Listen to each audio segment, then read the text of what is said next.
ہم جب کوئی اچھی سی بات ہوتی ہے نا تو ہم کہتے ہیں سبحان اللہ. سبحان اللہ. وہ کیا شان ہوگی جب اللہ کہے سبحان اللہ. کیا بات ہے. واہ واہ واہ واہ واہ واہ واہ واہ. سبحان الذی اسریٰ بعبدہ سبحان اللہ. من المسجد الاقصی الذی بارکنا حولہ سبحان لنریہ من اللہ. آیاتنا. جب اللہ تعالیٰ نے معراج کا ذکر کیا نا اپنے حبیب کے لیے کہا سبحان الذی اسریٰ بعبدہ. کیا شان ہے. حضور مکرم کو اللہ تعالیٰ نے تحفہ عطا کیا.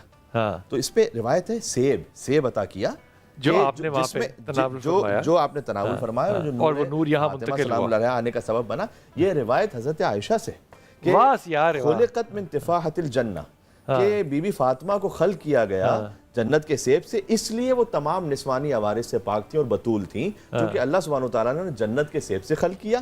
اور پھر ایک روایت ہے, میں کیا کروں, میں وجد میں آ جاتا ہوں, کہ احمد بن سنان کرمانی دمشقی نے اسے لکھا ہے اور اہل سنت بزرگ عالم ہیں, کہتے ہیں کہ وہ حضرت عائشہ فرماتی ہیں کہ لقد وضعت الحسن والحسین بعد العصر.